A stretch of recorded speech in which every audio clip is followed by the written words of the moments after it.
माता महागौरी की विस्तृत कथा, भावनाएं और रहस्य। भूमिका। प्राचीन काल में जब धरती पर राक्षसों का आतंक फैला हुआ था, लोग डर के मारे जीने लगे थे।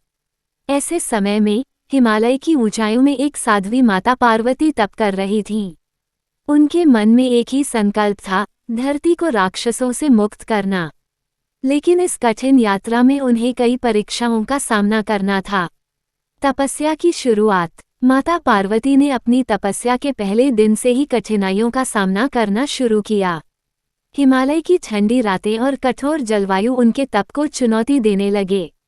लेकिन माता ने अपने इरादे को नहीं छोड़ा। वो हर दिन केवल फल और फूल खाकर रह रही थीं और ध्यान में लीन रहती थीं। उनके मन में एक अदम्य विश्वास था कि भगवान शिव एक दिन उन्हें दर्शन देंगे। भगवान शिव का आशीर्वाद। कई वर्षों की तपस्या के बाद अंततः भगवान शिव ने माता पार्वती को दर्शन दिए।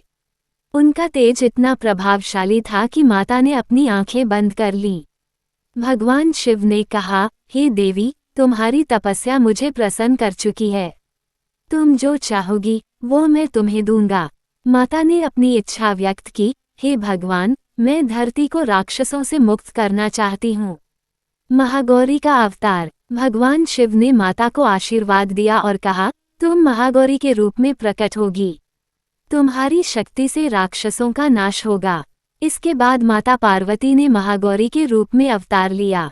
वे अब सफेद वस्त्र पहने सफेद घोड़े पर सवार थीं। उनके हाथ में त्रिशूल और चेहरे पर दिव्यता थी। राक्षसों का आतंक। धरती पर राक्षसों का आतंक बढ़ता जा रहा था।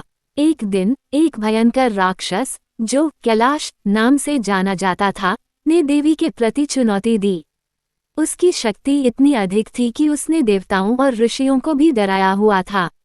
कैलाश ने माता महागौरी को चुनौती दी, अगर तुम सच में शक्तिशाली हो तो मुझसे युद्ध करो।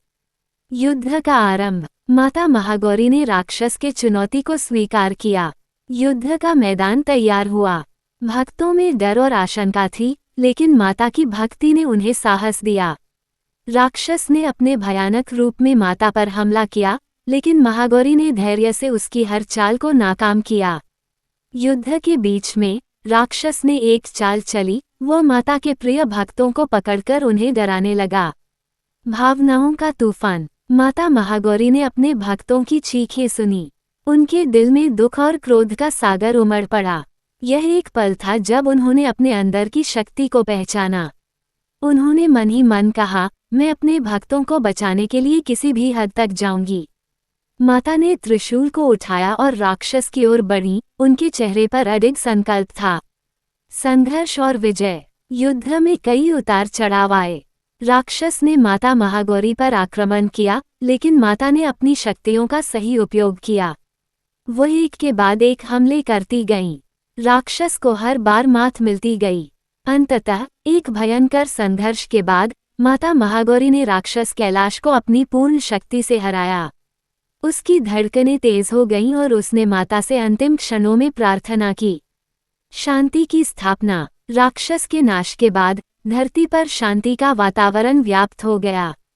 सभी भक्त माता महागौरी की जय जयकार करने लगे। माता ने अपने भक्तों की रक्षा की और उन्हें आशीर्वाद दिया। इस तरह माता महागौरी ने केवल राक्षसों का नाश नहीं किया, बल्कि अपने भक्तों के दिलों में साहस और विश्वास का दीप भी जलाया। उपसंहार। इस कहानी से हमें ये सीखने को मिलता है कि कठिनाइयों का सामना करने के लिए धैर्य, शक्ति और भक्ति आवश्यक है। माता महागौरी ने हर चुनौती का सामना किया और अपने भक्तों को दिखाया कि सच्चे विश्वास और भक्ति से किसी भी संकट का समाधान किया जा सकता है। माता महागौरी का आशीर्वाद सदा सभी पर बना रहे, यही प्रार्थना है। जय माता महागौरी।